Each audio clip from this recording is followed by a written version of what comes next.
Alrighty then, let's make sure we've got a microphone here. Yep, looks like it's actually working. So, welcome in. Today is going to be a real simple session. We're going to be putting together some of the LEGO minifigures Season 2 of Marvel Studios. And then I've actually managed to get my hands on one of these. Look at that for a bad boy, eh? That's what we like to see. Now, 2 stores I went to were completely sold out of these, so I'm actually pretty glad that I got it, and considering it's only $27 in Australia, that's actually like a decent effort, and I'm pretty happy with it. Alright, so I've already accidentally opened one of these boxes, although I feel like someone's opened them in the store because they're slightly delaminated on one side here. But we shall see. Maybe it's just weak glue that they come with now that they're in a new box. So I'm just going to tilt the camera down so you can actually see what I'm doing.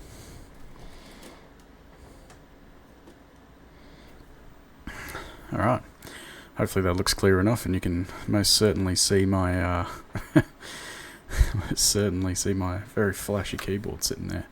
So we have our first one just here. I'm going to put that over there for the time being. And this one is what I believe to be Kate Bishop. How in the heck do these open? Oh, there's actually sticky tape on the instructions. What? I'm wondering if that's so that their boxes don't come apart. Do you reckon the boxes are because they've gone eco-friendly? Maybe. If so, bravo LEGO.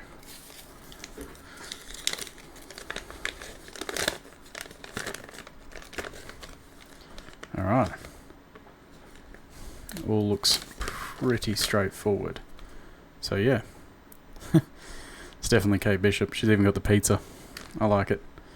It's a really good collection actually, but what I'm really keen to get is your boy Wolverine.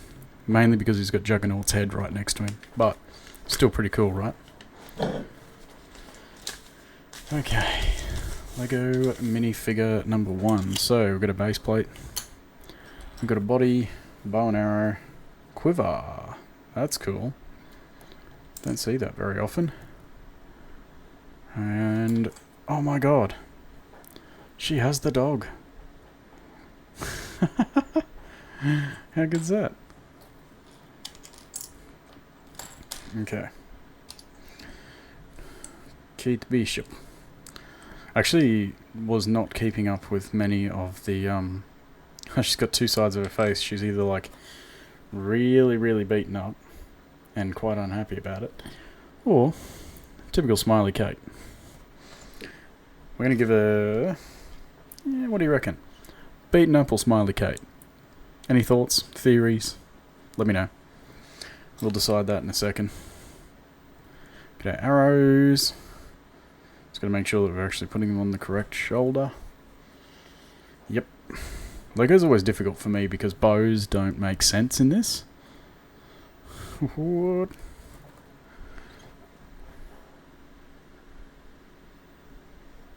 I'm also not entirely sure what these are.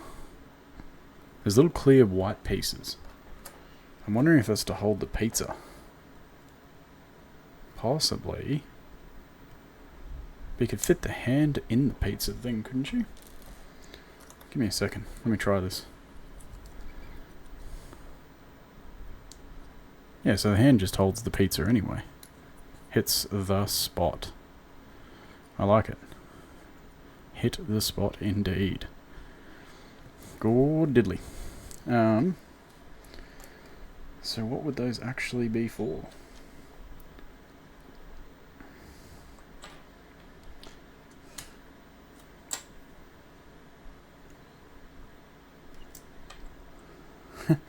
The dog actually has like, I don't know if you can see it very clearly on there. One eye is closed. Yeah, it's not very clear on there, sorry guys. One eye is closed because, you know, in the show the dog is actually like blind in that eye.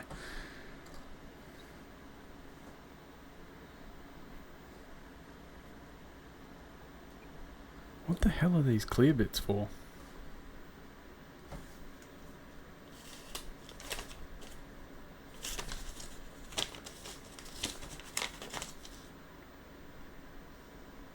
Well, it's actually not going to tell me. So, cool.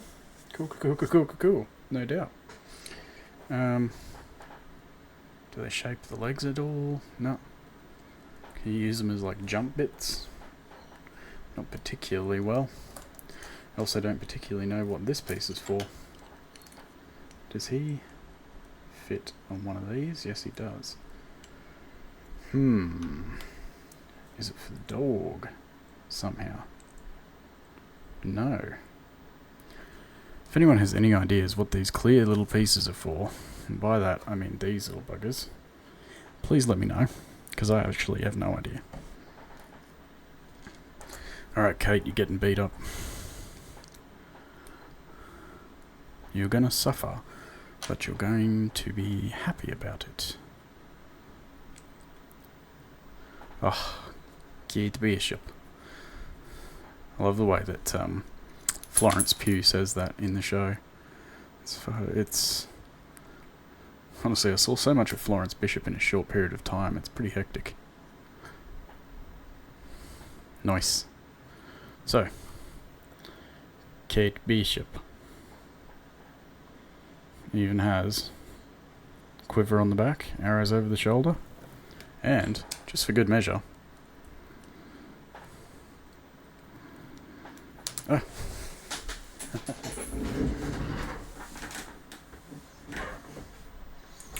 just for good measure, we're going to be holding the pizza.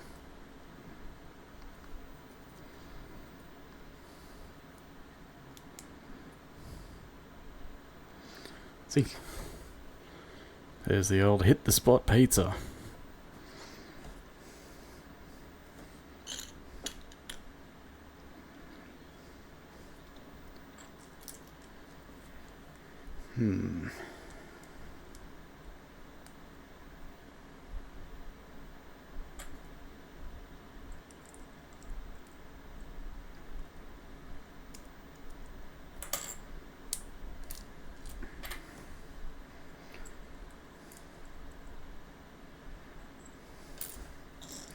I just don't know.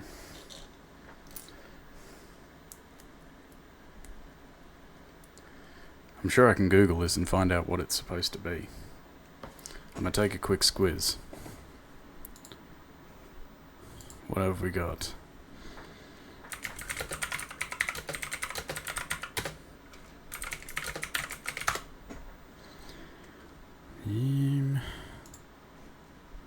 Kate Bishop. That's a really cool way to do the bow, actually. I'm just looking online now, and the image that they've got on her online is actually really cool because she's holding the bow, if you're still watching the camera there, like so. I like it.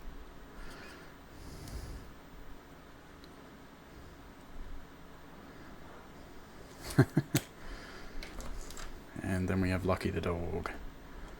But what are the other pieces for here? New set, brick set. Doesn't actually tell me on that one there, which is great. Kate Bishop building instructions. Yep, that's the one. Yep. Looks remarkably like her doing her thing. And then, yeah, okay, so it's actually a stand. Creates a stand for the pizza. You put these into here, and you put the pizza on the stand. Oh, that's quite cool. That is quite cool. Well done, Lego. And obviously we've just got one spare because, you know, that's the way the world works. Alright. So we're going to put that facing up for you guys because you're looking down from my camera there. Hopefully, I'll check OBS. Yep, y'all can see her a little bit. With the dog. Okay, so that is Kate Bishop. Box number 2. God, they've done these so weird. Oh, what is this? Is this the beast? Yes, yes it is. We have beast.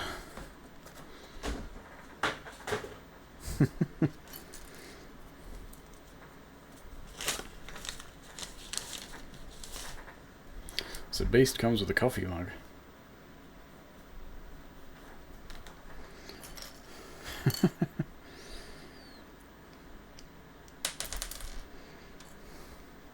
We're going to put him with his glasses on.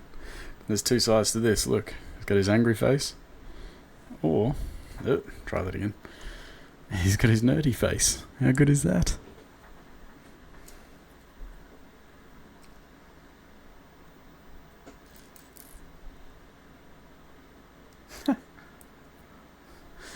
The cup has the X-Men symbol on it.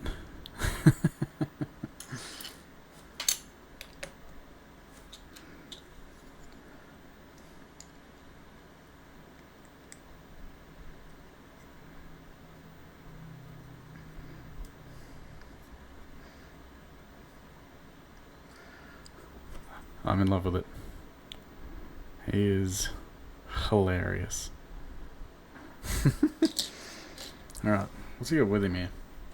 It's like a device of some kind, hang on. So...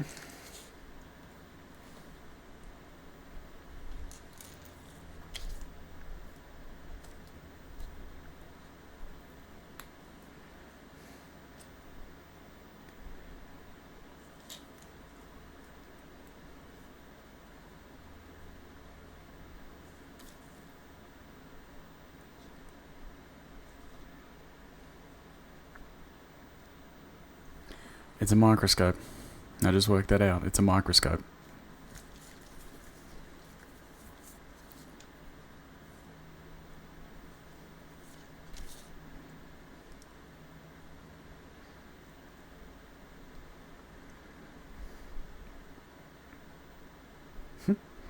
So we have a stand for our microscope.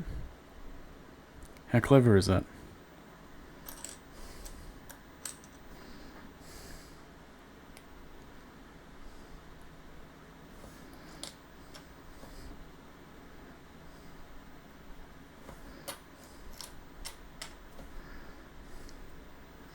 Quite difficult to balance on that stand though. Unless... shuffle him, stick it down. Marvellous.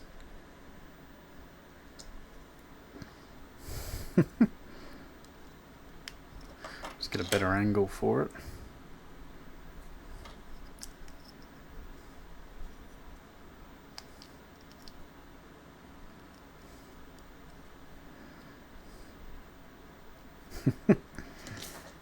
That's actually really cool. And as always, enough spares to sink a ship.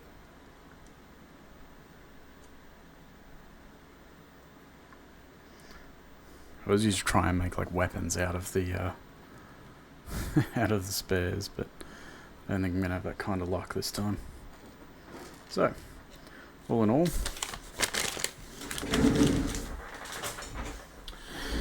we pulled Kate Bishop and the Beast. Clever. Love it.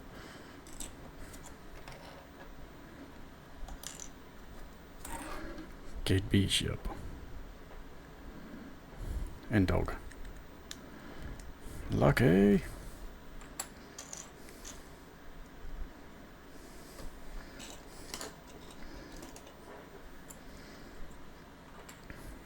Pet the dog. Pet the dog. Couple of spares there. Alright. Now for the pistol of resistance, as we say. This one. This might take a bit longer. Also,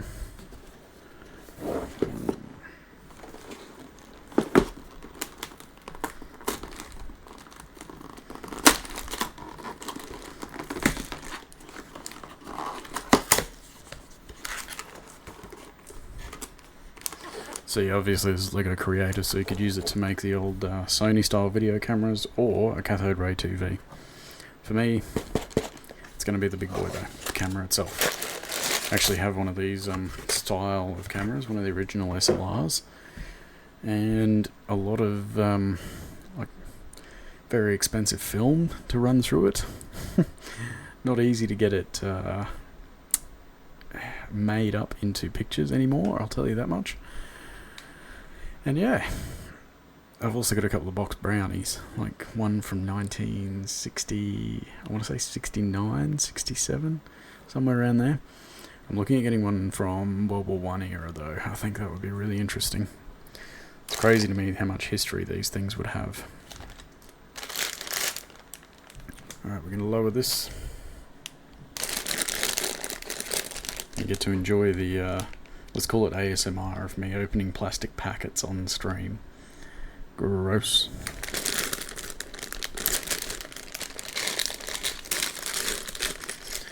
These ones aren't numbered.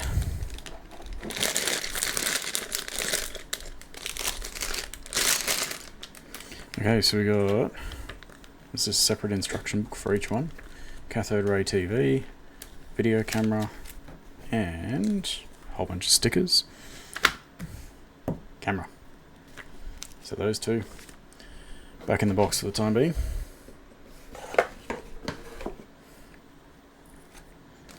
Okay. If anyone happens to come across a Wolverine Marvel minifigure, let me know.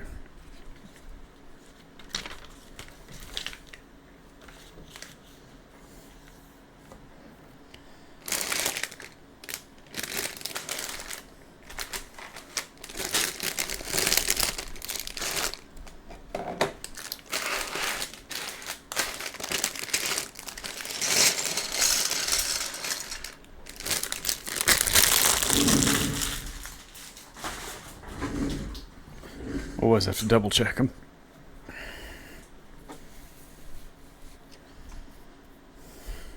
Okay. Big silver base plate. There it is. One black flat. It's in there, isn't it? It's gonna be in there, isn't it? One long one, two short ones. Is it definitely not in this packet? No, it is not. Okay. What a time to be alive. What on earth? Oh, it's like a... Yeah, okay. Cool. That's actually the camera strap.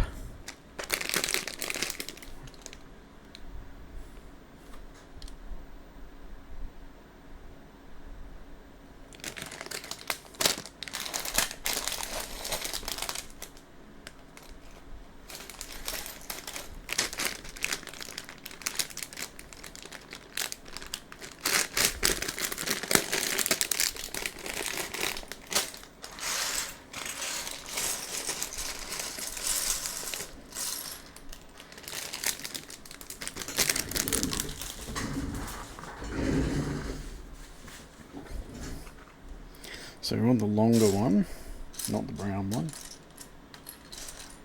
There's two shorter ones as well. Well, there's the two shorter ones. There's the longer one. Okay. This with 3 each side, as per the instructions. Now we want 1 and 2 on there. Then those little corner pieces have to go like so, and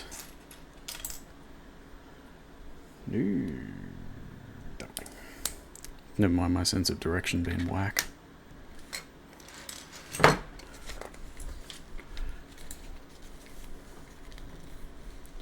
Okay, so this looks like a lot of steps at once. We need this one to go dead center. 2 little black 1B1s, which are of course going to be in another packet, instead of doing this step by step like you would expect. This is where I enjoy like the Star Wars bags and stuff, because they come numbered. The only downside of our Lego Creator is it's not numbered because it could be in any of the bags to make up any of the actual items. Oh, they're in there.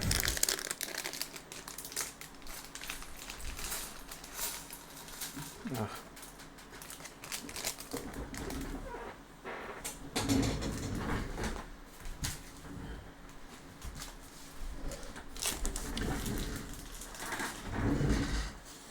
Losing my grey 1Bs. Alright, black 1B on this corner. And same over here. That one's off angle. That's going to bother me. There we go. That's better. Had to make sure it was straight. Otherwise it really gets to me. Another one of these.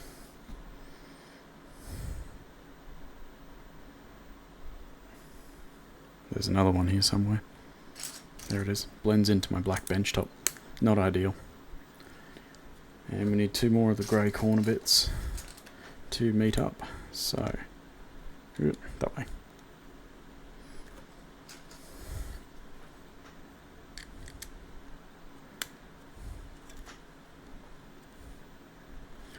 Alright. So far, so good. We can hit the long black piece coming down this way. And that's now holding all of the end pieces here together, which is good. A little bit more secure because it didn't feel that to start with. I need a 2B in blue, which is an interesting blue as well. And then we've got these long half blank reds, which will hold the corner pieces on at the other end.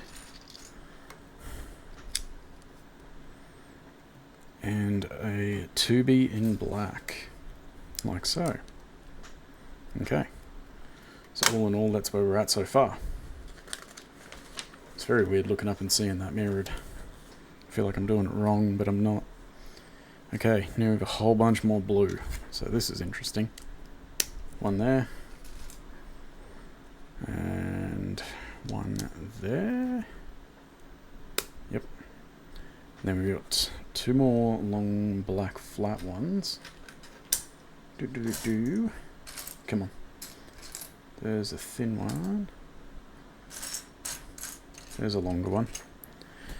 The long one goes on the other end. So we go there and there.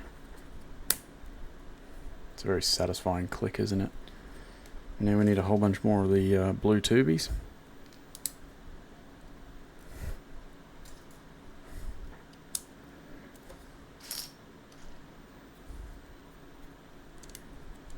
Okay. All in all, that's where we're sitting right now. So we need this chunker. Got the old big grey chungus. A blue tubie in front of it. And then we've got little, I want to say grey tall 1Bs. Don't tell me they're in that box. Yep. Alright, all bags open. Maybe? Yeah, that's it there. Taking it.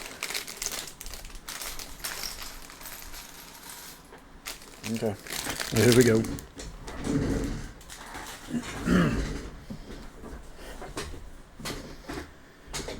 Alrighty then. Where'd you go? There's one. There's 2.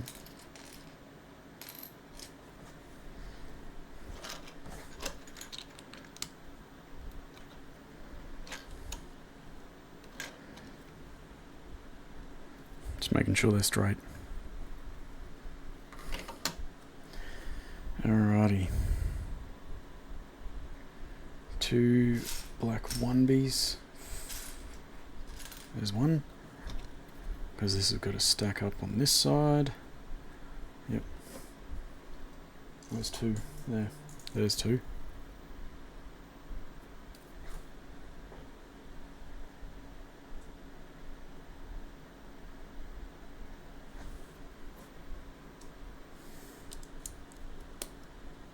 Nice.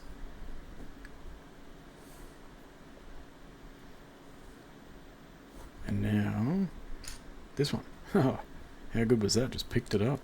Doesn't happen often. Okay, so we've got all these bits. You can see how it's going to start coming together on this side, and I'm imagining this is going to be the actual lens, so it's interesting. Well, not lens, but you know, body of the lens itself.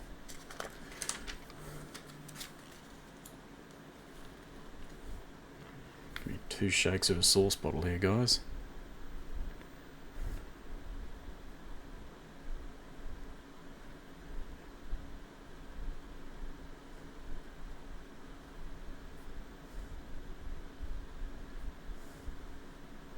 Alright, sauce bottle shaken.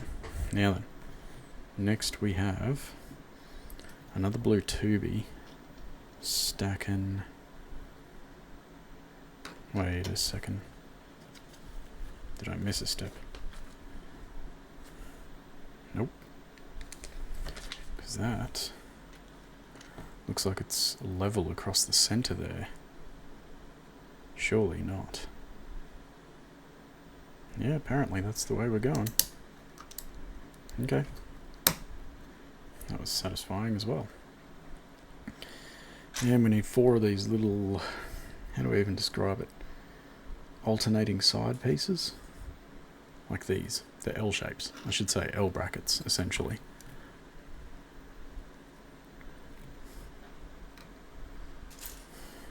It's 1, and we don't actually go that way, we go the other way. Ding-a-ling. There we go. Come on. Yo. A bit more. Just need 2 more.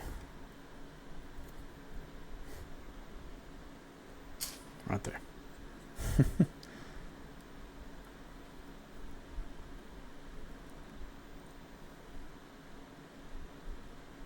Perfect. Okay.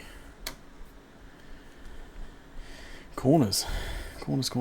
Here's one. And so we're going to lock those pieces in. And lock this piece in. Yeah, right. This is all coming together very interesting, I'll tell you that much. That one locked in. And I just pinch my finger underneath there. Because I'm a dickhead. Alright. All locked in. Now we need grey front L shapes. Yep, those ones. So we need 1, 2, 3, fuck yeah. 3, fuck yeah. And 4, come on, where are you? There. Alright. Let's make sure that those are straight, because I'm sure they're not. 1. Yep. Alright. Pretty good so far. Black tubies. So there's, nope, that's not one. There's one. These are going atop these. There's one.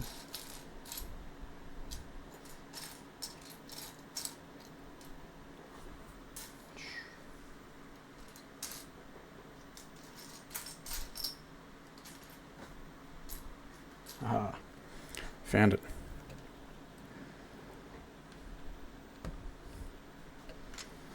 Okay, now we need our red corners.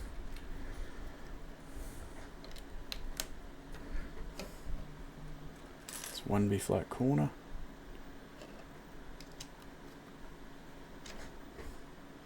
Now we need blue tubies again, so we can go across here.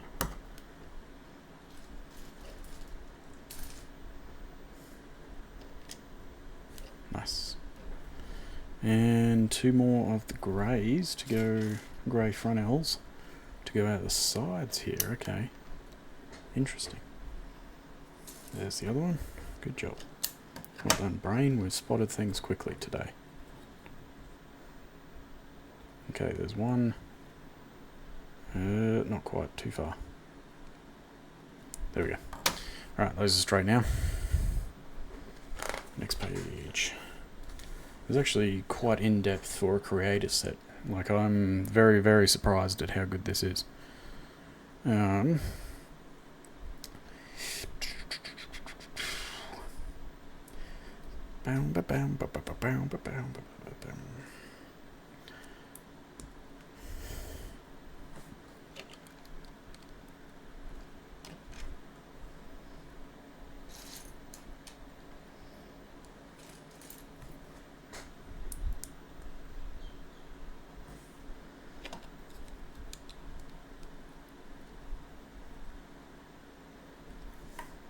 Okay. Now, I need what I imagine is actually the mirror, or what their attempt is at the mirror, I should say. First mirror, in one of the old SLRs, first mirror. No, second mirror, sorry, second mirror. Then we go blue tubey, and grey 6Bs. Where are we? Light grey 6Bs. There we go. Not in the kit that I thought they would be. They're a bigger piece in a smaller kit. That's why I like to separate the size of the bags as I go across here, so you know where each piece comes from generally. Yep. Love it. Alright. Get out of my arm. Stay over there.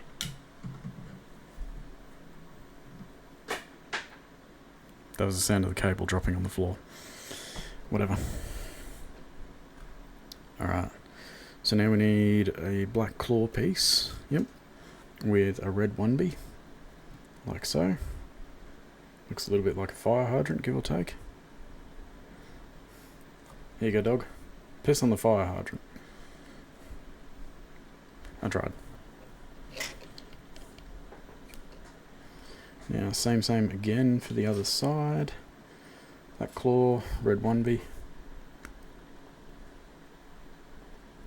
Straight, yep. To there. Oh no. You done fucked up, AA wrong.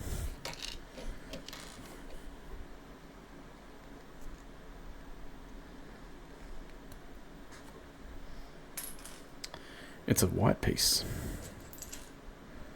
And it goes on top. And then there's a grey flat on there. One of these ones. Like so. And that's the back side. Okay. Now that we've fixed our mistakes.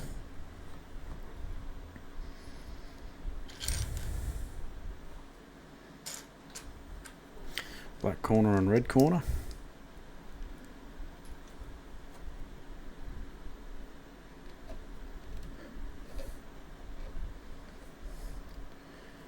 There's the other tall black corner. Where's the flat red? There it is, flat red corner. Like that. Okay. Starting to build up a little bit now, which is nice. Dark grey 4B. Dark grey 1Bs. Circular. I should say. Dark grey 1B circular. You know what I like about the circular ones? You don't have to make sure they're straight because they're friggin' circles. Receiving clip grey. Grey 2B receiving clip. Nope, that's a wheel. Where are you? Aha. Got it. Okay. Dark grey 4B.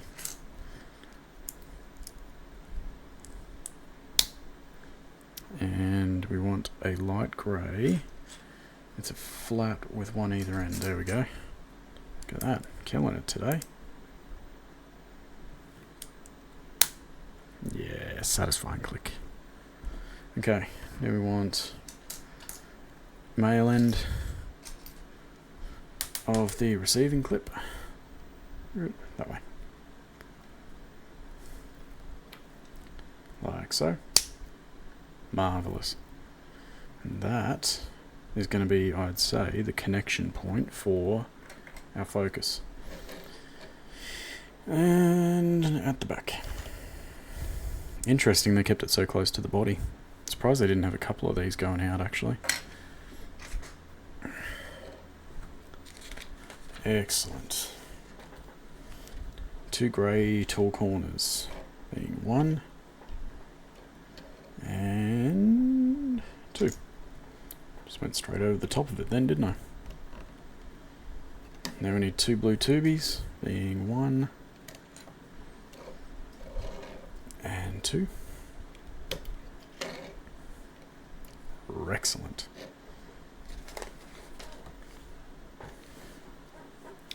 Alright, what do we got? We got the tall external black LBs.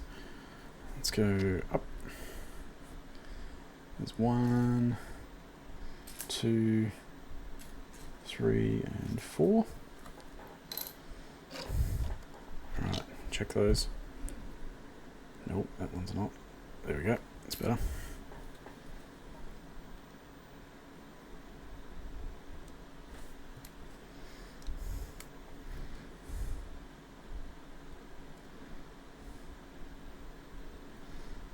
Alright, cool. We're going for black flat corners, being this to lock those in place. Right, excellent. Here we go again. Oh, they're stacked. Okay. And we're not doing the other side equally. Interesting. What's on the other side then? A tall one. Okay. So, now we get our tall black corner piece, which is, there it is, and that goes in to lock these down, and we're going to add a black claw piece for the back of this one here. Excellent. Alright, what do we got? Is that straight? Yes. So those ones are kind of weird because you can actually off-angle them. Not that I would want to. It's just a weird thing that they can do. Where'd that driving clip go before? There we go. Steering wheel. Sorry, steering wheel clip is essentially what that is. In place. And we want a red one be in this corner. In the red corner. Come on. Straighten up. There we go. That's better. Yep, apparently that was it.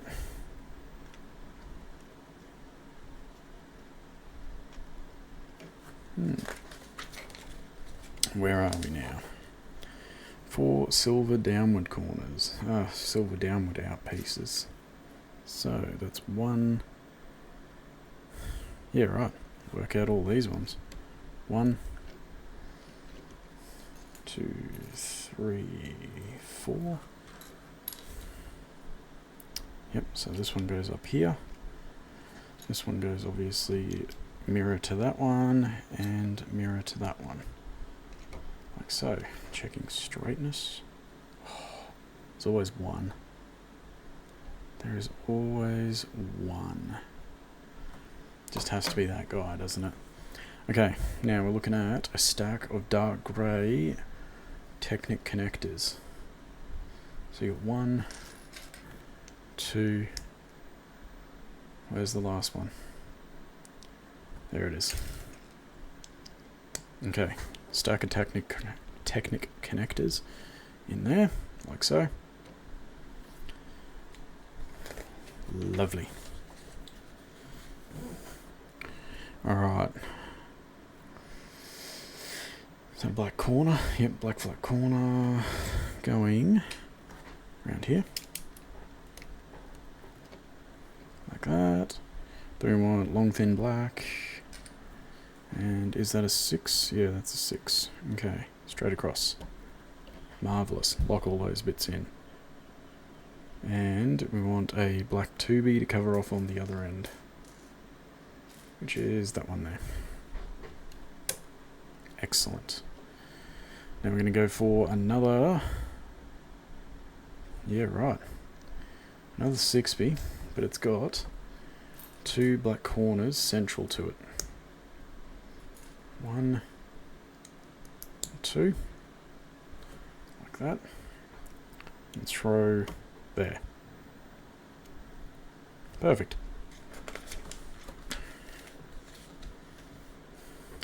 Now we need another one of the white stackers, so white on red, but this time it's going to have a red receiving stud on the outside. So, another red 1B going this way. Straight. Nope. I was about as straight as Elton John.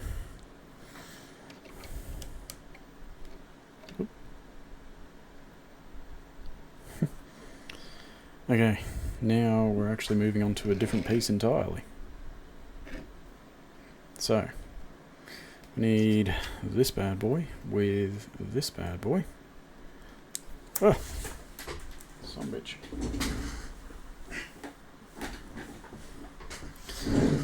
Stupid giant fingers.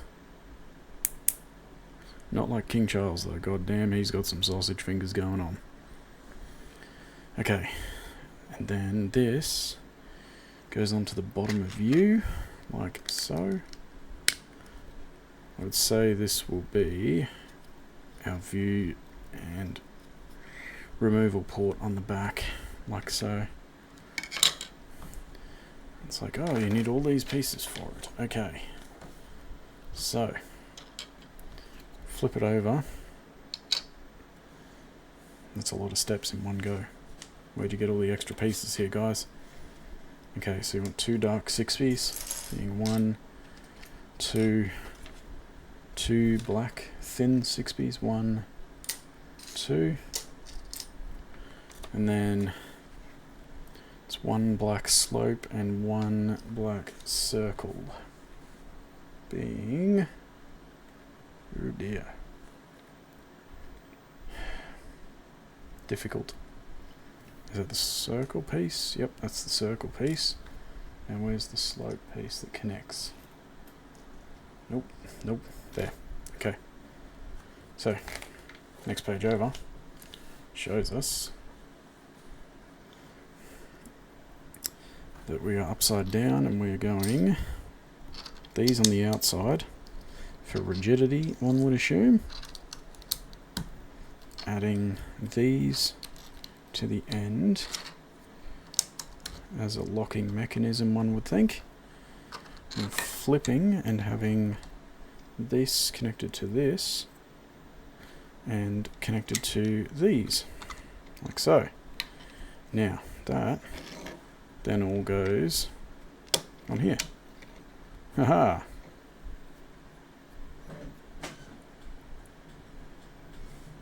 Ghosts in my printer. It just turned itself on. And it swings open and shut as a result. Wonderful. So, hang that open because we've got no film in it. And we should have a black slope piece to go to 4 of them. Okay, so they're just covering off the ends here to smooth it out. That's 1. That's 2. Ooh, that one feels a bit loose. And then we've got 3 and 4.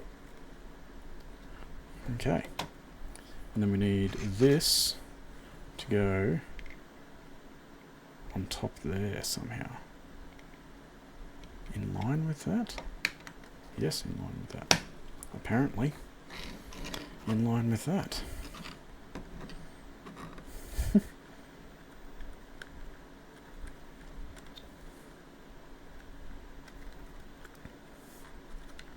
All in all, actually starting to look a little bit like a camera at the moment.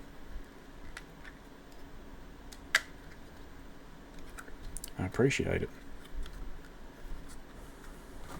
Photography is like a secondary hobby for me, or a secondary interest. So, now we get to line up these bad boys on the corners.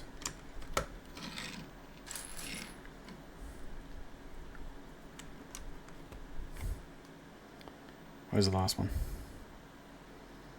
It's always the last one. There we go. Stupid black tabletop.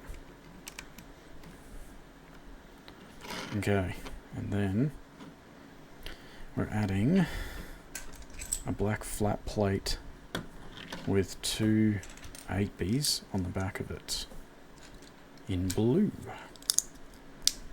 This is a very interesting blue, by the way. Like, very interesting blue.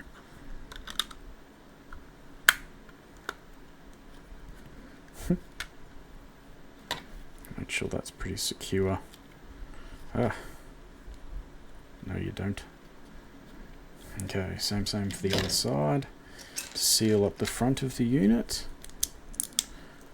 These are essentially dust covers for the interior, which is lovely. Very well thought out piece. I'm glad someone's come up with it. Now they just need to come out with the Red Bull RB19.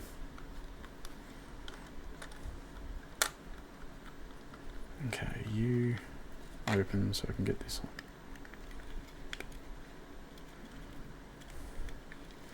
Now one would imagine... Oh, jeez. She's tight as a tiger. How is that? That's like a solid unit. Almost reminds me of the Sony 6000s.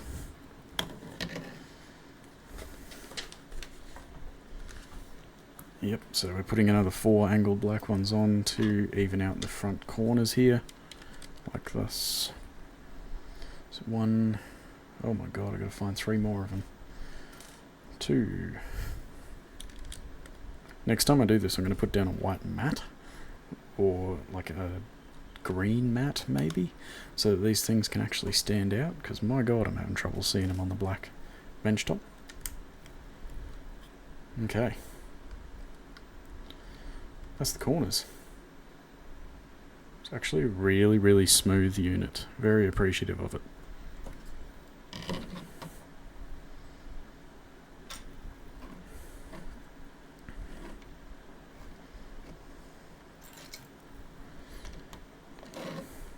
Okay, adding some grey top pieces for switches, one would imagine. Lovely. Did I miss something around there? No. No.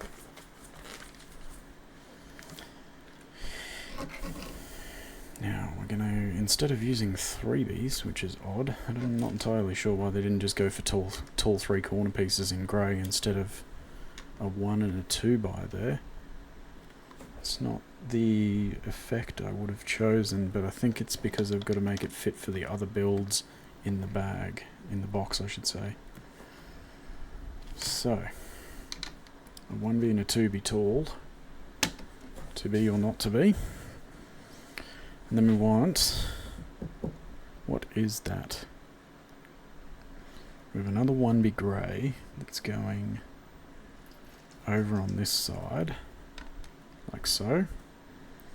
Then we have... Interesting. So we take the grey piece of these and we're adding a red through and through. Yeah, right. But it goes through the back of it, like so. And then it goes on here, like that. Obviously in line. Wacky. Another interesting choice here. We're going to stack 3 grey corners. I was with it right up until this point. Now it's getting real strange. Alright, then we want an actual corner piece to go there. So we had those corner pieces all along. Okay. And the actual viewport for the back, like so. Where are these ones going? So we've got another big corner piece hidden in there. And then we need tall grey 3Bs. So 1 in there. And obviously on the opposite side to match. Which is nice. Okay.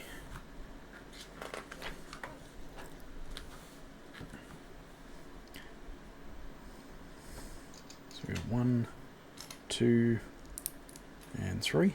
stacking another set of these corner bits to go opposite the other one, like so. Okay. And now we've got this little bugger to go on the front. Oh shit. Let's throw it away. Okay, that actually lines up. I like that. That's a good idea. Lines up all the way across. So this is obviously going to get secured at some point. And we want the front of the viewport, which does not have its own glass in it, so that's interesting. Where's the viewing side of this gonna go? I'm just trying to work this one out. It's like in the instructions not 100% clear. I feel like it's that way. We're gonna take a guess and say it's that way. And now we've got two circular pieces to cover up our end work, as to be expected, because this is going to be the winder for the film. And on the other side you would have the selector for your ISO settings. The ISO settings are basically dependent on how dark you're taking photos at, and the lower they are, the darker you can actually see through into them, which is really cool in my opinion, but you know, is the way of the world. What on earth are they doing here? They've got the yellow size 3 Technics and a rubber Technics grommet. There it is. Putting it like so into here and just letting it sit. Yep, in the center of all that. Okay. Yeah, so it sits central to the 4 studs in there, like that. So imagining something's going over the top to hold that in place. Like, surely.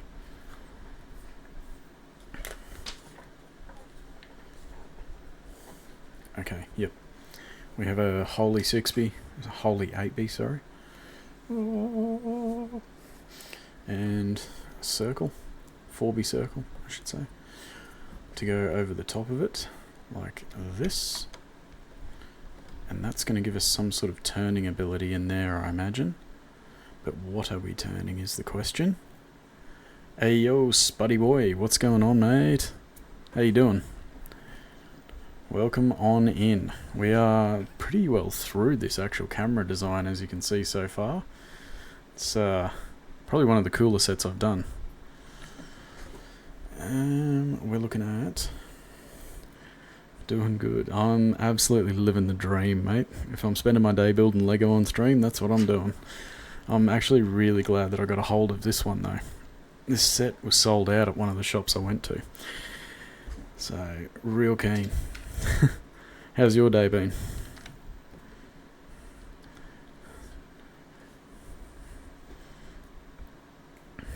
Been keeping busy, my man?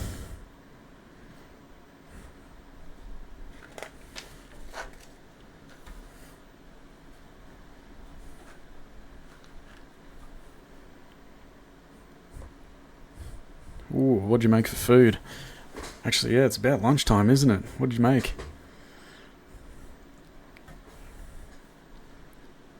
Okay, let's get the corners on this thing first.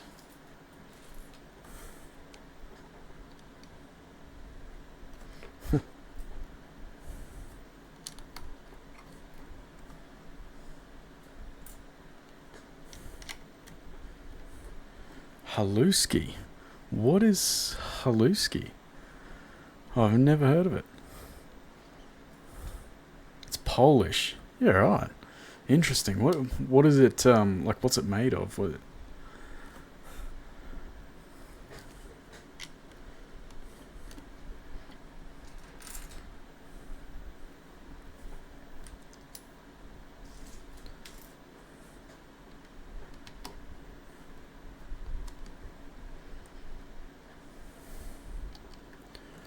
Interesting. I'm going to have a Google of that. I've never actually heard of it. There's one thing my town seems to be missing is any good Polish food. I had a friend who was living over here who was Polish himself.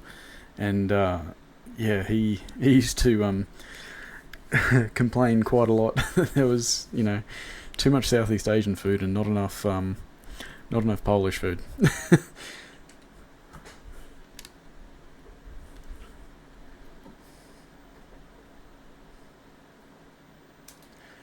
Cabbage, egg noodle, kielbasa, caramelized onion, and a stick of butter. I'm not gonna lie, that stick of butter sounds delicious, but egg noodles and kielbasa, that would be delicious. And is that just fried all together?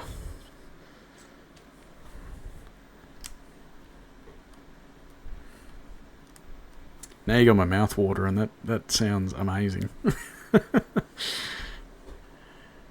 Oh. Haluski. I like the name too, it's fun to say. Haluski. Separately and then add into one large pot. Amazing. Well then, I know what I'll be looking for next time I head to Brisbane or something like that. I'll sort of head in for something like that.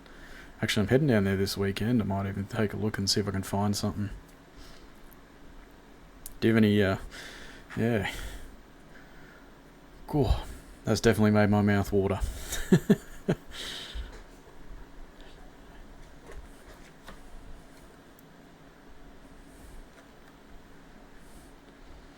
How good are leftovers though? Especially when you got a meal like that, because like the caramelized onion and the kielbasa would just like almost saute overnight, wouldn't they? It'd just be amazing. What am I trying to say? Not saute. Marinate overnight. It'd almost be better the day after, wouldn't it?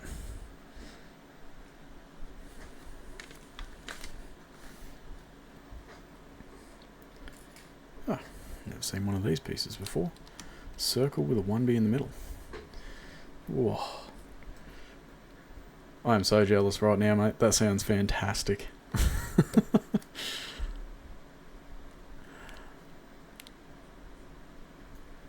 Yep. Butter acts like a sauce. Yeah, definitely. Definitely. Do you add garlic in with the butter or anything like that? Ah, okay. No, so just solo on its own. I suppose the onion would add that taste base there as well anyway, wouldn't it?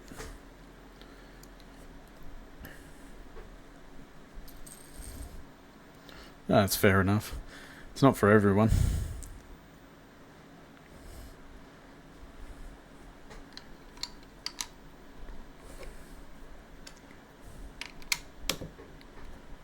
Oh, looking good. There's got to be another corner piece just there.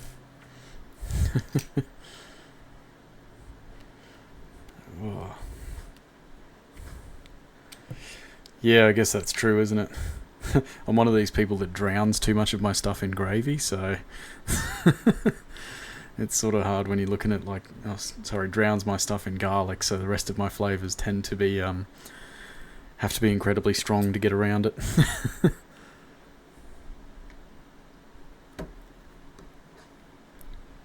Ah, okay. So this is actually really interesting. There's a thing on the inside so that you can change essentially this lever here, which would be the ISO settings on a regular or one of the older cameras like these. And yeah, I like it. Sort of bounces from side to side because of the rubber base of it. I like this.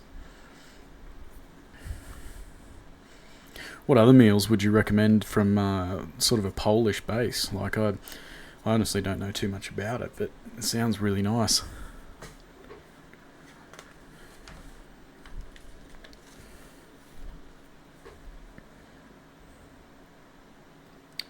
Ooh.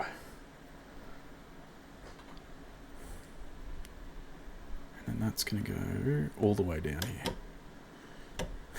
That's all you got? Yep, fair. I mean, that's all you'd need, to be honest. It sounds amazing.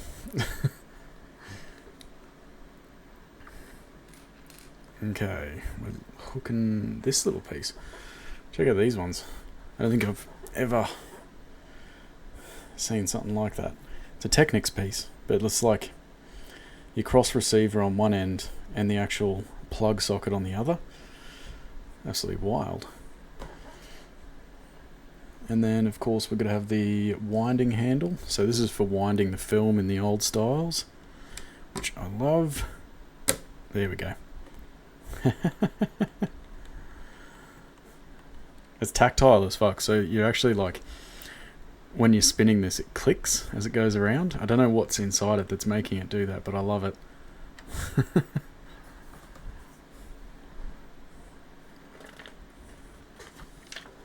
Ooh. Okay, now we're building a flash, or a flash holster, I believe. I'm not sure if it's got a flash on it. I don't think it does.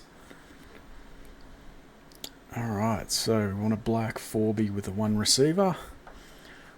Yeah, definitely do. Woolies has everything you need to make a Looski for sure. Yeah. I've actually probably got a lot of the ingredients in the cupboard right now. I've just never thought to combine them in one go. I think the only thing I'd need is a good keelbasser.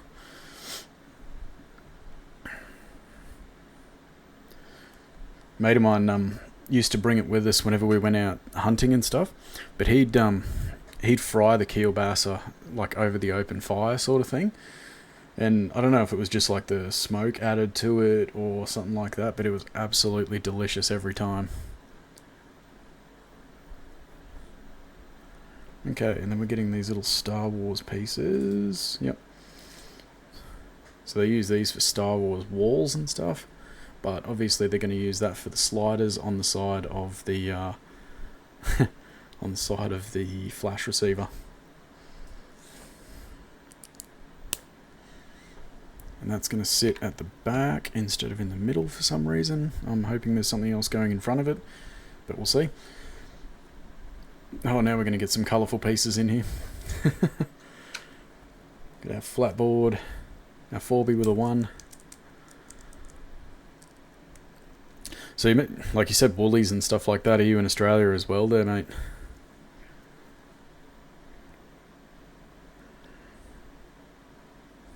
Ooh, these are interesting. Oh, yeah. So, 4Bs with front pieces. 2Bs with front pieces. Interesting. Surround it. I should actually do the other bits first. So, we're going to put blue 2Bs on the front of these. Yeah, Melbourne. Nice. God, I miss Melbourne. That was the best city to live in my opinion, in Australia for sure. Absolutely love, I can't remember the name of the place. It's been like 8 years since I lived in Melbourne. What was the place? There's one in the centre of the city that was basically like a giant indoor rock climbing wall. God, love that.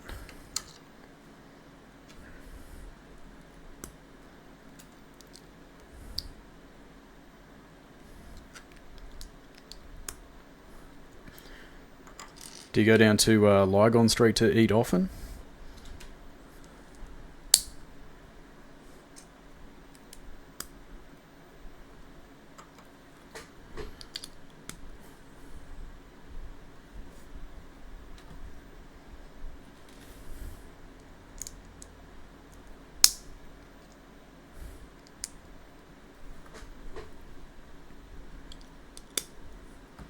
I used to do a lot of motorbiking out towards the Dandenongs as well, and down the Great Ocean Road too when I was down there. It was awesome.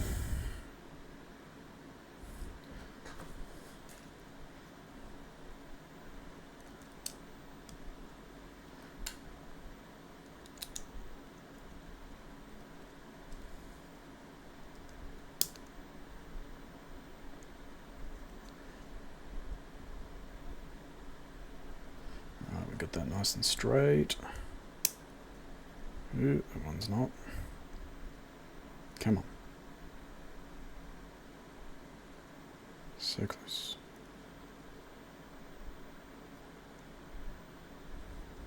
There we go. Not much, I'm in Brighton. Yeah, fair enough.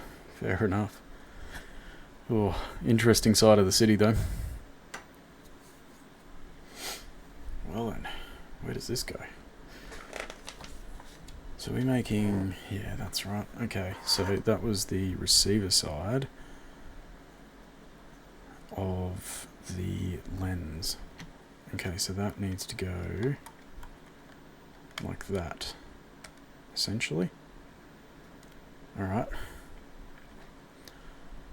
So we're putting the front on at the moment, and now we've got to build the actual like lens as well. I used to live in Kew, but I recently bought a house. Bought a house down in Melbourne. Jeez, you must have some money behind you.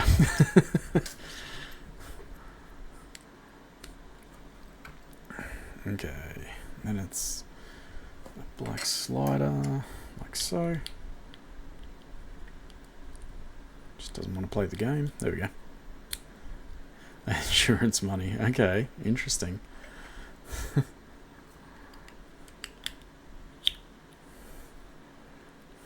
Jeez.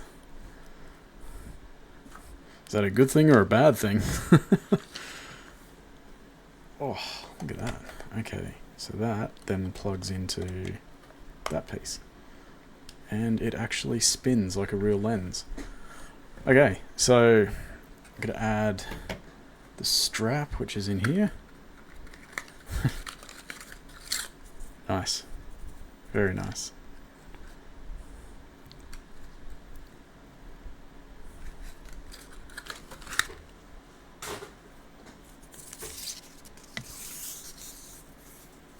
Can't decide if this is paper or not. I sell policies to companies. Okay, interesting.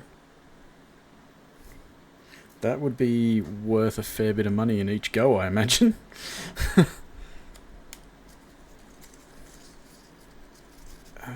So that goes on there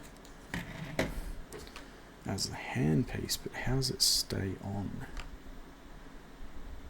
A bit of stretch. But there you go.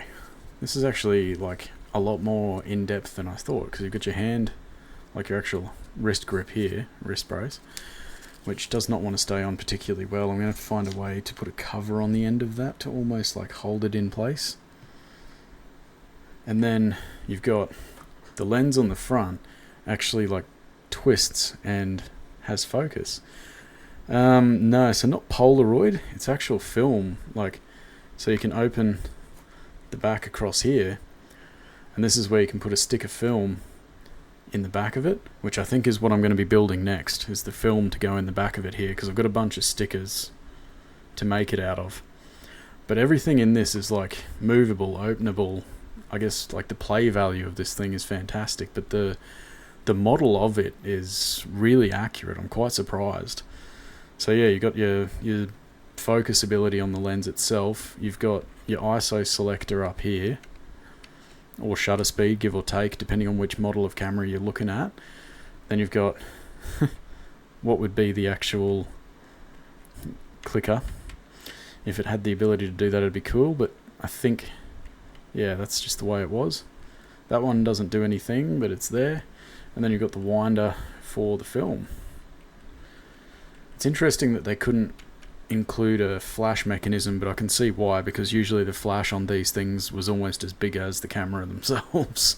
So yeah, it would have been a bit to put on, that's for sure. And the viewfinder, so the viewfinder on the back here, you can actually see all the way through. I'm really surprised. Like, that's really good quality. I appreciate that quite a lot. So let's see if we can go and make the film. I'll find a way to flatten this out at some point too, so that it stays on a bit better. Alright, is that next? Yes it is. Alright. Ah, there you go. It has a pin. I was wondering if that's what this little piece was for. Okay, so we stick our... I'm getting way too far ahead of myself. Apparently we're just not done building. Cool. Slow down the roll on Nightbot there, geez. There we go. Ah, perfect. So that'll keep the strap on, and the strap is obviously like coloured Lego bricks and everything like that, so I like it. I like it a lot. Now we go on to brown ones with a couple of 1Bs stacked up. So what's on the cards for you today? Are you work from home or...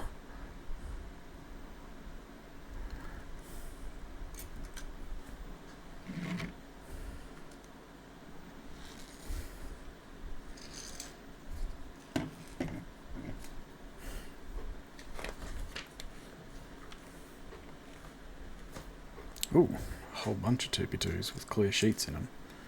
Okay. Whole bunch of tall 1Bs. And trying to keep them straight.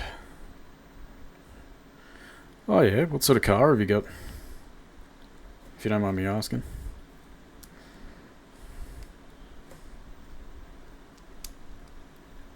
And what needs doing to it as well.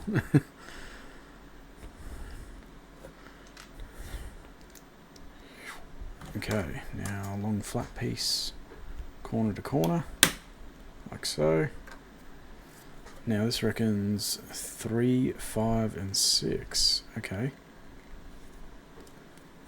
Sure, you can just put whichever ones you want on here. I'm going to go with a couple of the nature ones. I have 6. Whoa.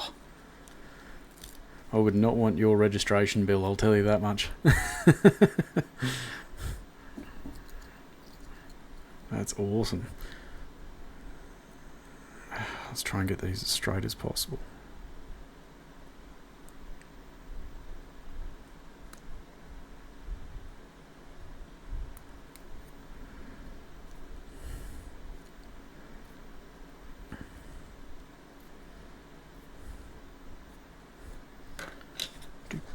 Do.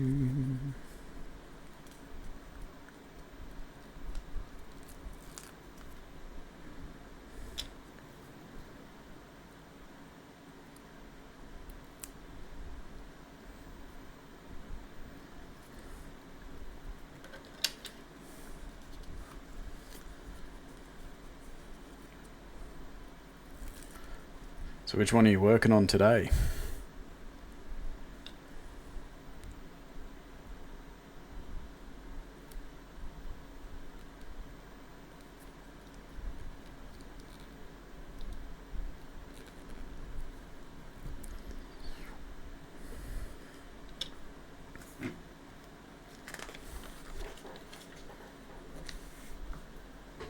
Alright, now we're actually making the film side. Awesome. There's this one. And these are an interesting piece as well. Got yellow semicircles. Commodore VN model and a Land Cruiser. Nice. What series Land Cruiser? You're going to work on the RX-7. Nice. Do you do track days with it?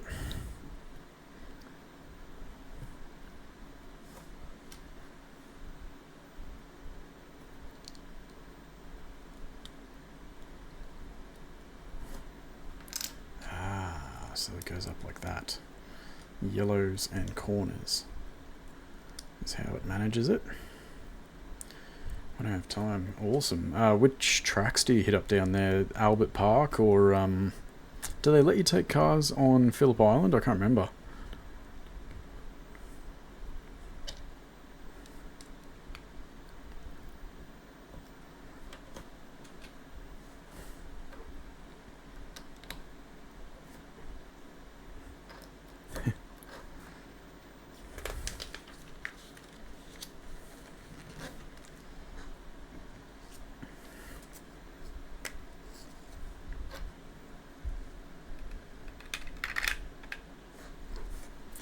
There you go.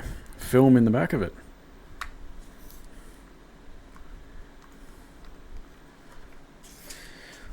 Whoa, now we got to build a second set of film.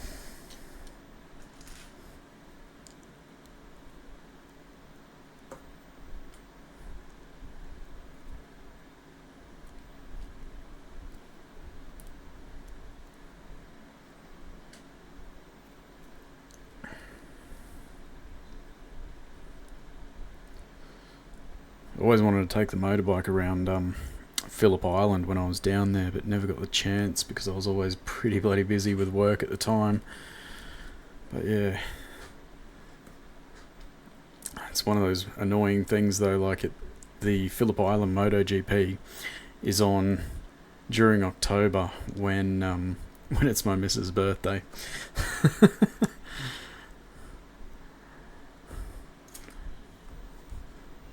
That'd be absolutely amazing.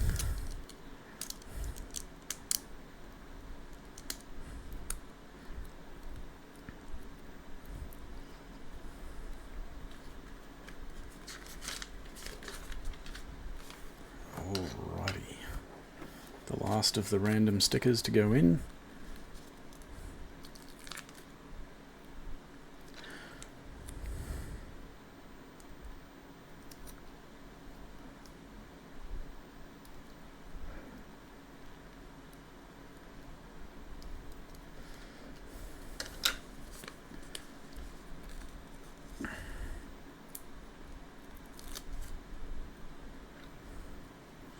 We've got the randomest selection of sticker photos in these things. Like this one here is essentially a camper van, a roller skate, and then it's a giraffe. I don't know what the go is there.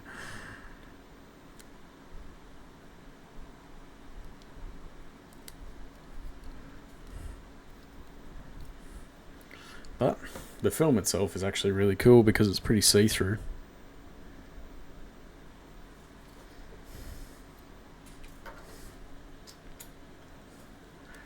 Whoosh. So Phillip Island would be amazing. What modifications have you got on the RX-7?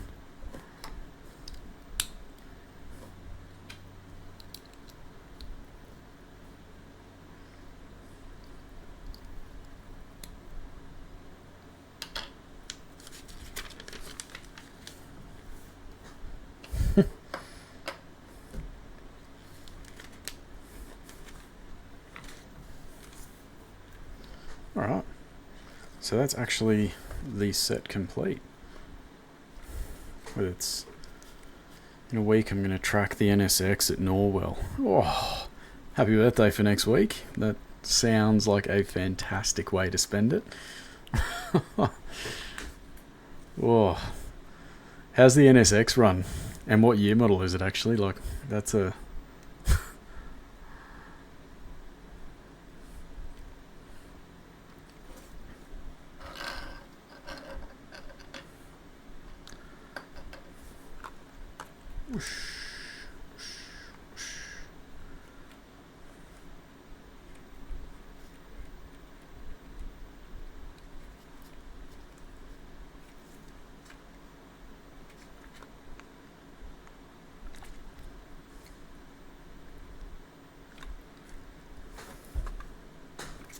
Oh.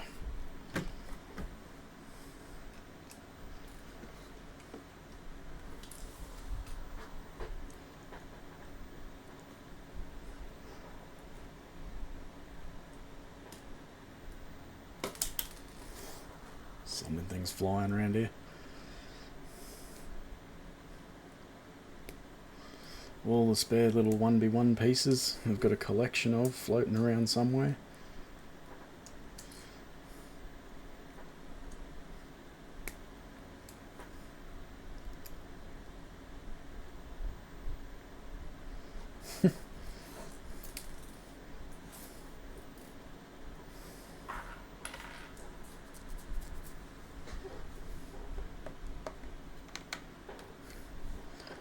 Yeah, I prefer it there. Makes more sense in my head. Street port with the turbo, just needs comfort mods, nothing crazy. The NSX is a 91 with a supercharger and air suspension. Ooh, delicious. Geez, that'd be good fun to throw around the track then. Bloody hell. I'm going to have a look online to see what the Norwell track looks like actually. Might pull that up.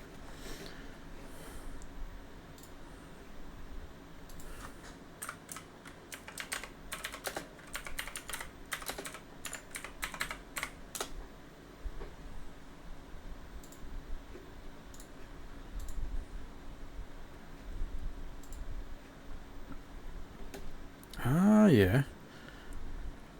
Tell you what, that first corner there would be great fun. It's got a skid pan there as well. Is that what that is in the middle?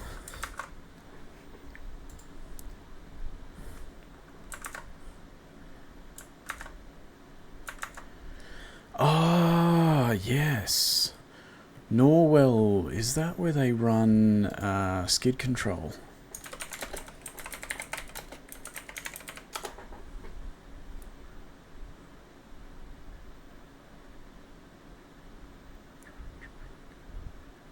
Yeah, it is too. That's awesome. Yeah, I've actually heard of it before, yeah. I've looked into going down to skid control and learning on the pad there to do essentially just play in the Toyota 86s. Because I've heard that, not being particularly great, being the boxer 4-cylinder engines, whatever the fuck they are, but like, just great fun.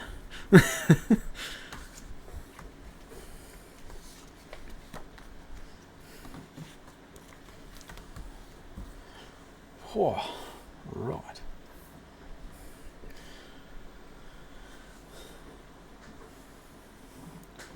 Now I have to find a place of pride for it on the shelves.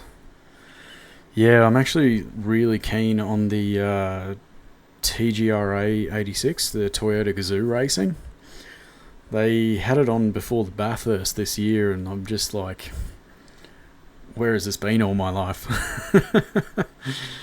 Yeah, absolutely mad keen on them. Right, I'm just going to shift the camera up. So now we can put a place of pride for the camera on the shelf. Got to think about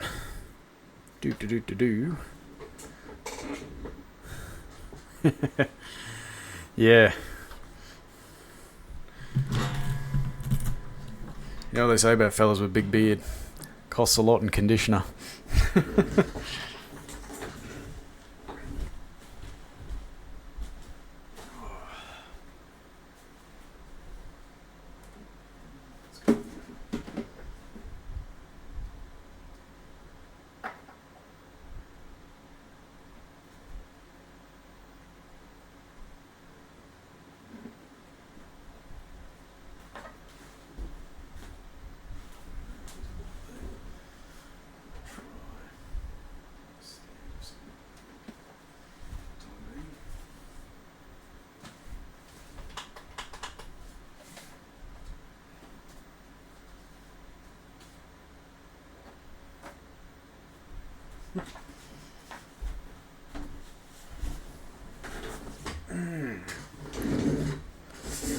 Yeah. Whoa. Tell you what a day for it.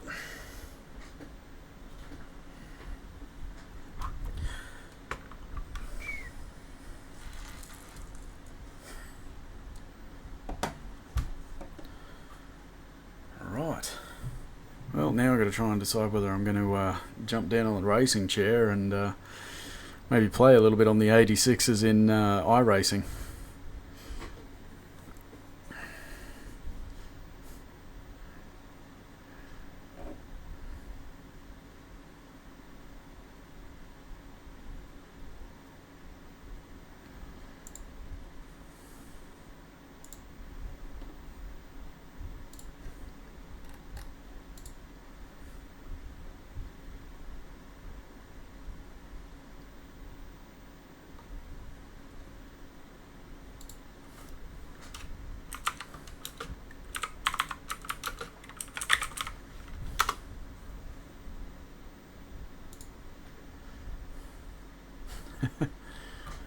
You may like the one car I have. It's a 94 300ZX in twin turbo. Ooh. Unbelievable. The old fair lady, mate. They're great fun, I'm not gonna lie.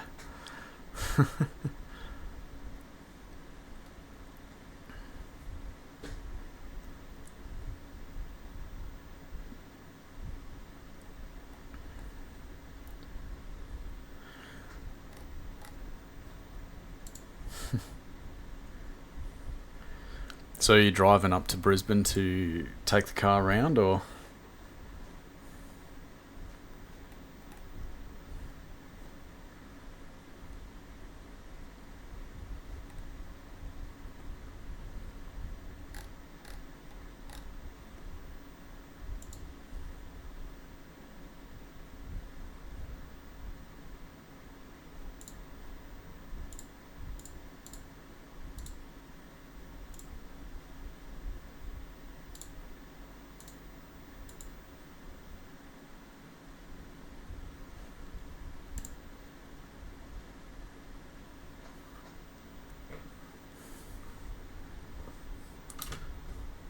Only 56,000 on it. How did you keep it in such good condition? I mean, yeah, if you've only got 56,000 on it, I'd be trailering it too. That's oh, wow. That's unreal. Jeez. I'll be 20-year-old this year. It's crazy to me. 30. 94, 30. Yeah, it'll be 30 this year. Jesus. All stock. Bought it new off the lot. That's amazing. Unreal.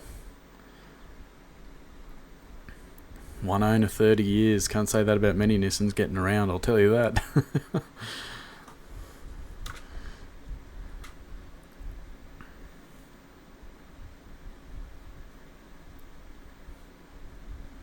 Oh, jeez. Tell you what, you've taken care of it to get it that far and only have that many Ks, let alone bloody get it that far in general. I've seen some of them getting around with, you know, a couple of 100,000 on them that would still be rough as guts to even sit in, to be honest with you. That's an impressive effort. Like, you've done bloody well.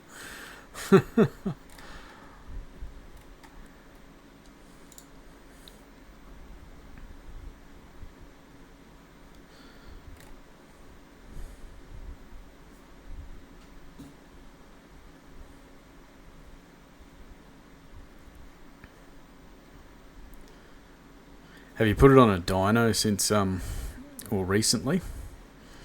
And seen where the sort of kilowatts and horsepower is sitting?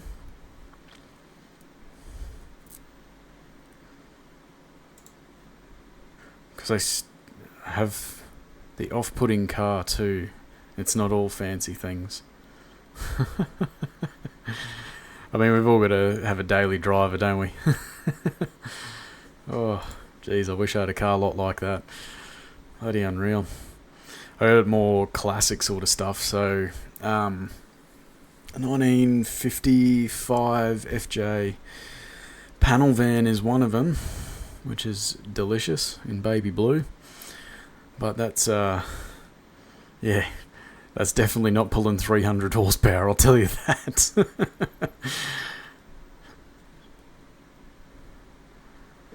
Yeah, the old man collected them for many, many years, so we've got all sorts of them, like the utes, the sedans. I've got the only panel van that we've got, but yeah, it's the wooden floorboards in the back that do it for me. Like, it just, yeah, it's just nicely polished. And yeah, the utes do go hard. My brother has both the FJ and the FX ute, so the model before, and yeah, they're lovely. But we've got like the standard old red engines in them, like nothing. Yeah, not even got any modifications to them. They're all standard.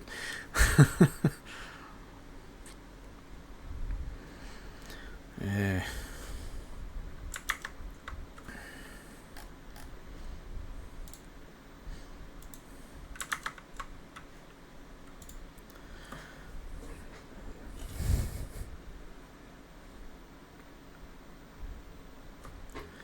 Yeah. Right. Where am I? Just going to look for Steam.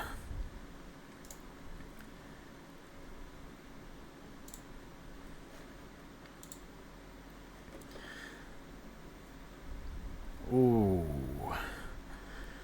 Was that the SL5000? Or was that a bit later than the SL5000? Where is it? The Tirana.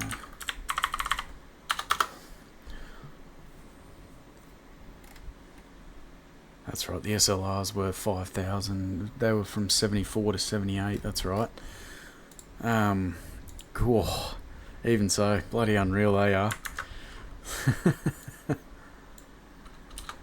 Absolutely love them.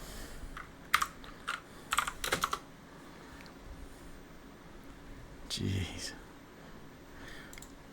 Still got the original sun visor on it and all that sort of thing, or is it one of the ones that looks like it's been muscled?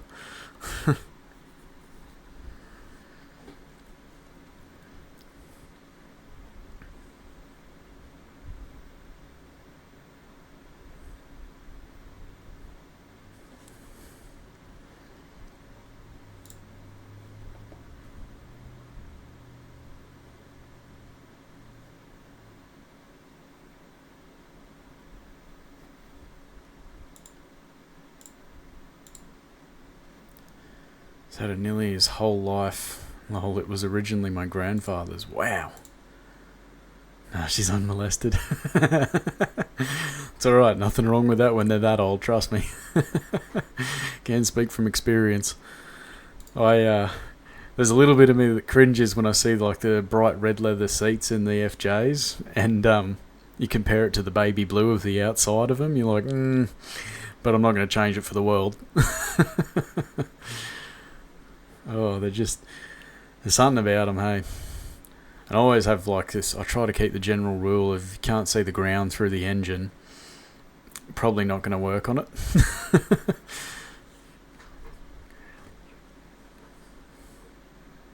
Unreal.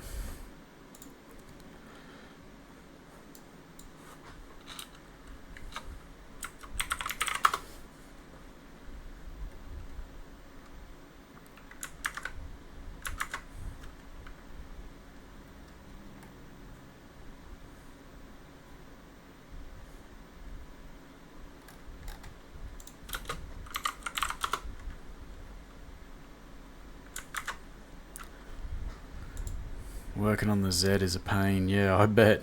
They didn't make any of that easy to get to, that's for sure. There's a lot of things, like a lot of things that could have gone wrong with them, but then like is it the NSX that has the tilt-up headlights? I'm trying to remember if that's what they had. To do anything simple, you got to do a full rebuild, yeah. I know exactly what that's like. Yeah, so, like I had, mate of mine was saying like the tilt-up headlights on his get stuck quite often. Like that's, yep.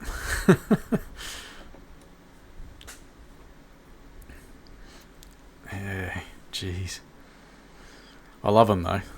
Like, it's such a cool feature, and I'm really disappointed that it didn't happen in more cars following. Like, I don't know, especially if you could like individually wire them. I've seen hammer and some lube, yeah, pretty much it. When it ain't moving, but it's supposed to. A bit of WD-40. Oh, God, yeah. Always like the fellas that wire them separately so that you can basically like wink at people on the way past. I always think that's fucking quality. Oh, that's awesome.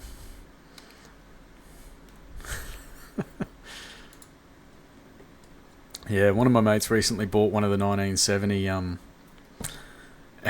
a rolling shell thereof, a 1970 Monaro, and pretty much every single piece that has to go on the thing is coming off rare spares, so it's going to cost him somewhere in excess of about 50 grand to rebuild it, and it cost him bloody 20 to buy the rolling shell. Yeah, I know exactly what you mean. I'm a slut for sequential lights. Honestly, I almost put them on the back of the Ranger that I've got sitting at the back at the moment too. But yeah, because it's the two-door coupe version as well. So his pride and joy. But he spent a lot of time, because he's an engineer, spent a lot of time working over in WA. Ooh, what's your favourite Animal Collective album? Your favourite Animal Collective album? Interesting. I'm gonna Google real quick. Try and remember who that was. I honestly think that's almost too modern for me. Years active, 99 till present. Whoa. That's, yeah. I think like some of the earliest songs on mine is Haunted Toyota Previa. That's a quality name. I love that. Oh jeez.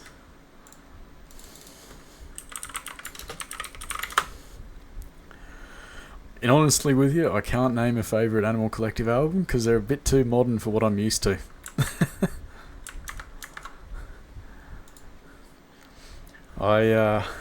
Pretty much everything on my playlist comes from like 80 and before.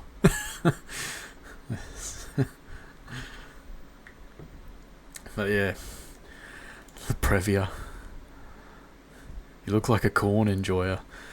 Yeah, there is one or two here or there that sort of stand out. I often hear them at the gym, so I'm like, yeah, that's fair. Could definitely get in with that. There's a couple of more modern like remakes as well that I'm a big fan of. The Sound of Silence remake by Disturbed is, like, in my opinion, and this could be controversial, better than the original. Which says a lot, right? But, like, I feel like they absolutely smashed it. It's such a good song. Based. Love that. Oh, man. Haunted Toyota Previa. So the Previa in Australia was called the Tarago, if I remember correctly. I can't remember if we had Previa's release over here or if they were straight across to Taragos. But yeah. God, that's we used to joke around and say that the you know that your life has definitely gone into a major dip if you've got to buy a Tarago, because then everyone knows that the amount of kids you've got is inverse to the amount of happiness you've got, and that is definitely a downhill trend. While Merriweather Post Pavilion is their most popular album, personally I connect most with their '07 album Strawberry Jam. I'm already down with it, I love Strawberry Jam. However, I believe that their first Spirit, They're Gone Spirit, They've Vanished is one of the best albums ever created. I like the High Ace. The old High Aces were just quality though. I'm a big fan of the coasters. It's amazing where you can even put a coaster. Alright, Haunted Toyota Previa. We're going to put that on a list somewhere to listen to so that I don't forget to do it later. So Animal Collective, we want to look for either Strawberry Jam or Spirit, They're Gone Spirit. So check their album list or their discography. Geez, that's a hell of a name. Spirit, They're Gone, Spirit, They've Vanished is the whole name of the album. Like, that's wild. Alright, I've got that on the list for later to have a listen to. High Aces. Oh, God. What was the,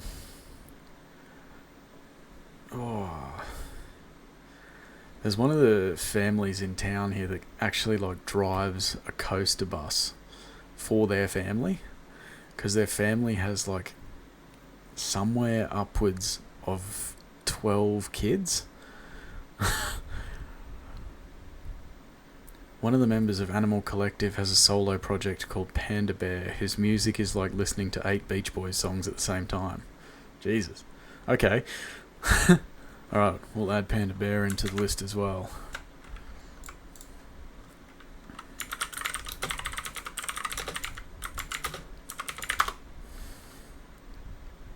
Panda Bear, Boys Latin, Mr. Noah, Part of the Math.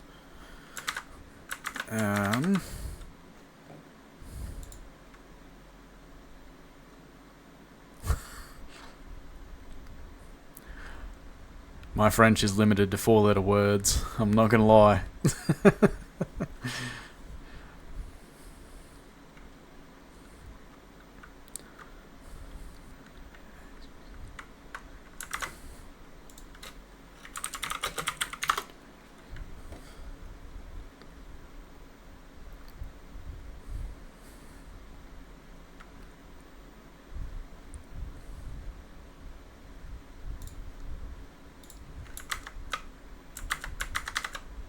Oh. Yeah, I was going to say, I don't recognise Metallica doing French. There you go. I don't speak French, but that looks like some Duolingo shit. I ain't gonna lie, you're right. Oh, goddamn. Me and that green owl, he just yells at me all the time. I gave up on that a long time ago. I got sick of the passive-aggressive green owl just being, like, all up in my shit. Oh, man. Oh, God. That brings back some memories.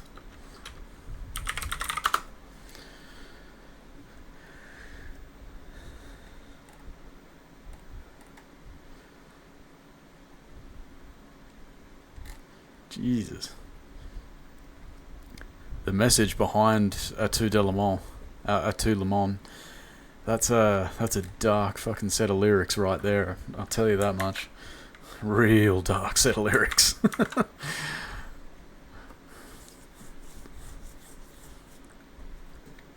Oh. Unreal. Been trying to learn like 4 languages. Not going so well. I think it's okay if you're trying to learn like 4 languages if they all start from the same base.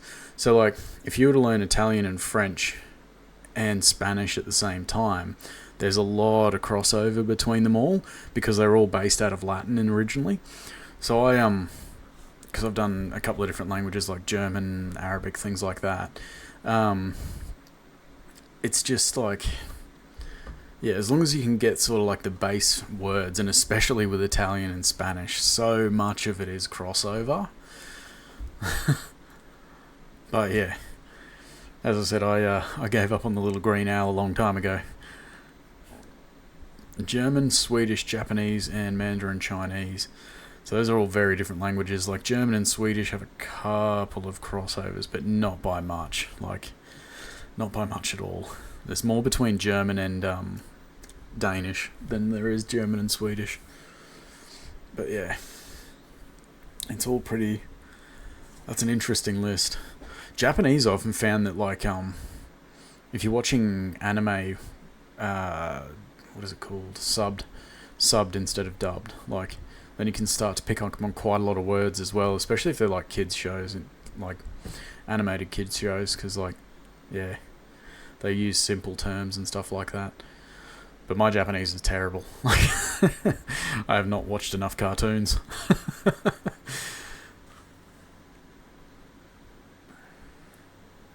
My Mandarin Chinese is non-existent basically, like mainly because I haven't needed it yet.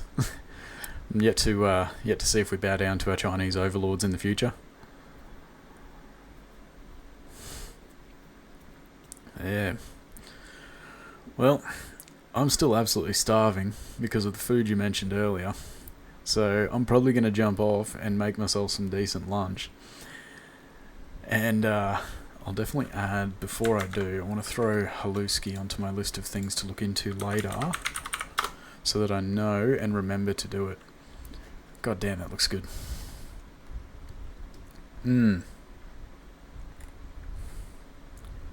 Yeah, I like it.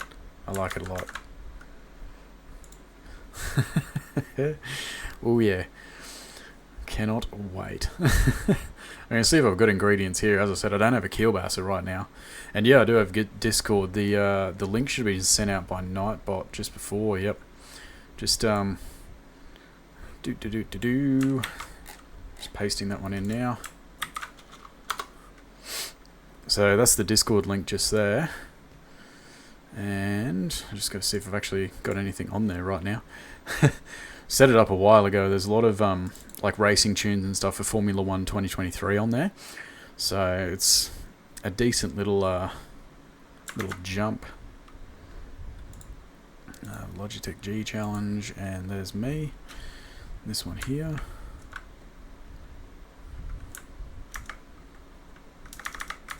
Where am I? There we go. Link invalid. Hang on 2 seconds then. I'll bring up another one. Do.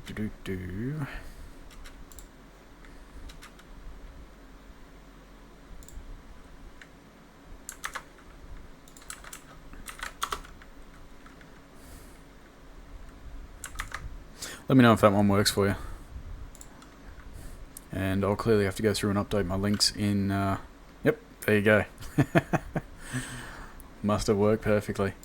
So there's a verification system and all that sort of thing, but like, yeah, a lot of it is just like F1 setups for F1 23. Really handy stuff. Yeah. Got any suggestions, feel free to jump them in. I haven't got a schedule listed as of yet because I'm kind of all over the place, but I'm thinking of starting to list on a certain weekend night to do it, and we'll see how we go. The YouTube is also one of the links that gets sent out quite often. So YouTube is, just open up another one.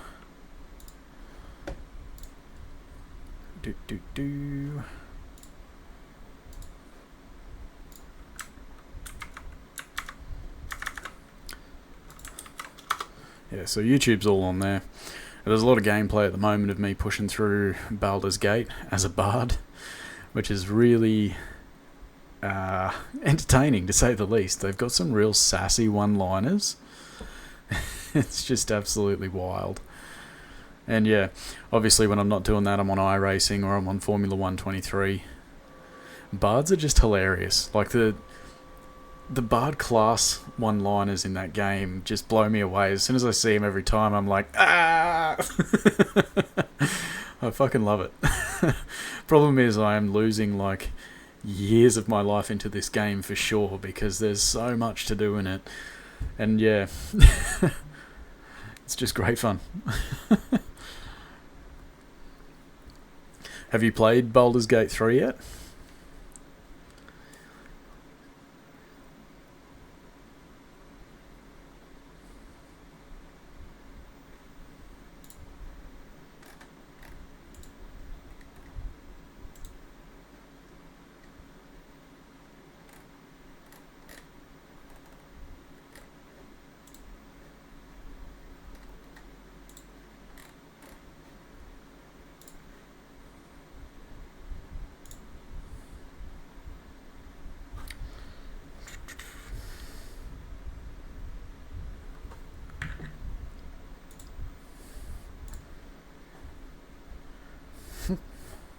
Last playthrough, I fucked my whole clan.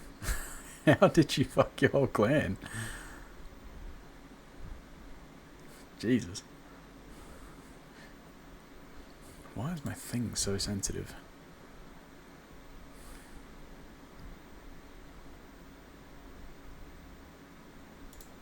Yeah, right.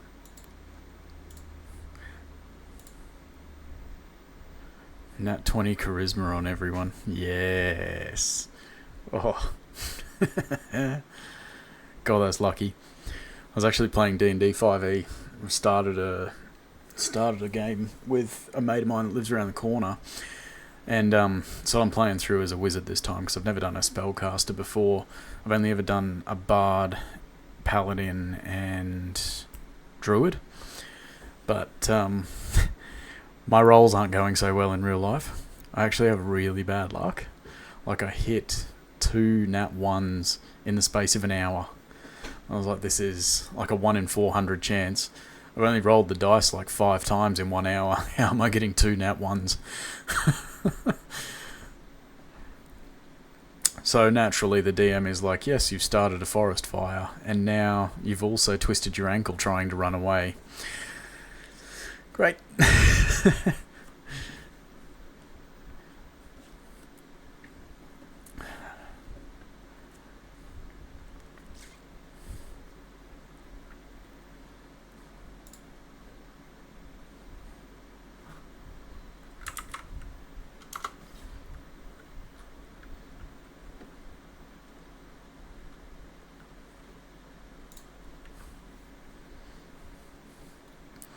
Oh.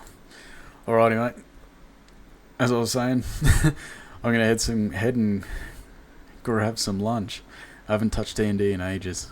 It's crazily addictive. That's the problem. And there's so much money to spend on shiny little things to play it with. Like, a mate of mine's currently building a one of the digital tables, so we can use like Roll20 and stuff, and just have a TV screen across a table essentially, that we're going to place miniatures on or watch what's going on, sort of thing as well. So, but that, all of the like dice towers, dice sets, yeah, like all the books aren't cheap either, but that was a while ago I bought all that, and it's like just nuts. Whereas Baldur's Gate, I paid it and I play it. That's the yeah. But yeah.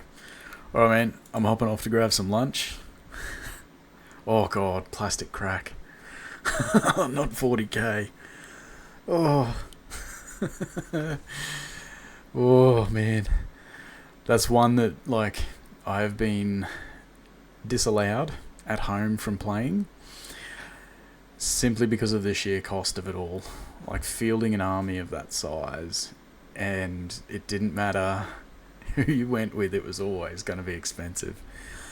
So I am like not allowed to even start buying 40k because my family would hate me.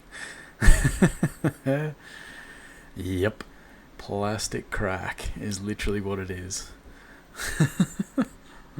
Oh man. And then you gotta find somewhere to play as well. That's the biggest thing. Or you just end up sitting there like occasionally painting some of them, or you've got a massive collection of them sitting around in a background on a shelf somewhere, and you're like, yeah, I'll play sometime. It used to be massive when I was in the, still in the army. There was a whole core of guys that would just play Warhammer all the fucking time.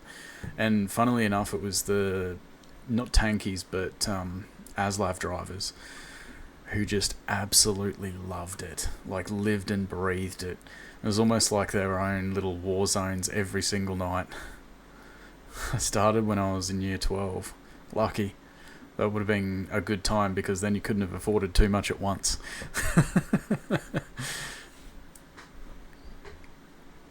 But yeah, it's really quite funny to me when you see these dudes that are like, buff, gym going, manly dudes, drive tanks day to day sort of thing, playing with like their little plastic soldiers of a night time, just like getting right into it too. There'd be fights caused over this shit, like they were so good at it. But yeah, it's one of those things, like I'm just not allowed to touch it, because yeah, God, I'd empty my bank account quick.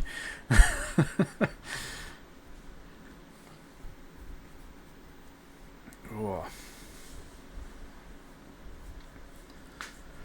Oh, amazing. Well, thank you very much for coming along and chatting. And yeah, I'm going to get some food, man. I'm I'm a little bit way too keen. And I am definitely throwing Haluski onto my menu for next week, because this is, yeah, it looks awesome. Thank you very much for coming along and chatting, man. Absolutely appreciate the company you give me and the support that I get. And yeah, God, you sound like you have a great life, and I hope you have fun at Norwell, and happy birthday for next week. Thanks very much, man. Stay out of trouble.